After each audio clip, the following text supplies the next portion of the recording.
Well, welcome to Friday. We made it, and I hope that your week has been really good and that Friday is already, you've got great plans for the weekend. I hope those plans include joining us at the Journey Baptist Church this weekend, 10:15 a.m. We have a special series going on where we're talking through the Advent season, and we're just trying to include some really neat things that will encourage you and help you as you prepare your heart for the season that we're approaching the celebration of the birth of Christ. And so we want to always encourage people to have themselves prepared to worship the King of Kings and the Lord of Lords.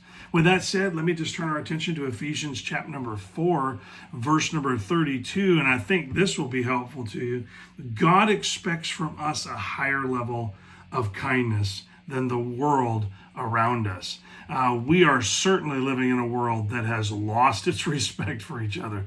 For many, kindness is reserved for people who agree with us or somehow validate our way of living.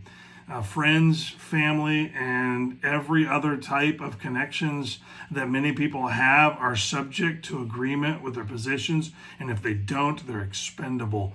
But chapter number 4 of Ephesians, verse number 32 says the believers are supposed to behave a different way. And so let me just say this. Right before this verse, it tells us that we are to put away all that wickedness. In fact, I'm going to read verses 31 and 32 because I think it'll help you understand 32 that much better, because it actually describes the world that we live in, and then it describes the believer, how they should live in the world we live in. And so verse number 31 says, "Let all bitterness and wrath and anger and clamor and evil speaking be put away from you with all malice." Throw all that garbage away. As a believer of the Lord Jesus Christ, he says in verse number 32, "And be ye kind to one another, tenderhearted, forgiving one another, even as God for Christ's sake hath forgiven you."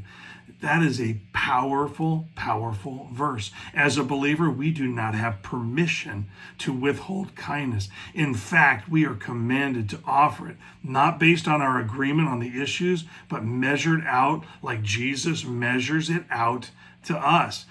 I've been on the receiving end of terrible words from people who seemed more likely hate-filled than spirit-filled, even within the church family.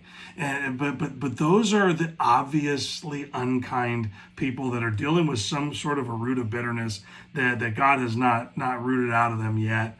But the kind that are worse are those who are unkind through things like abandonment or just walking away with no real statement, maybe speaking badly about you to others. Or listen, those who want your undivided attention, and when they need something, that's when they want you. They want you when they need something, but turn on you over the smallest mistakes, real or imagined. As believers, genuine kindness is what people should receive from us, even to those who do not give it to you. So let your weekend be filled with kindness to others, to your family, to your coworkers, motivated by a tender, forgiving spirit, the one that God has given to you through his son, Jesus.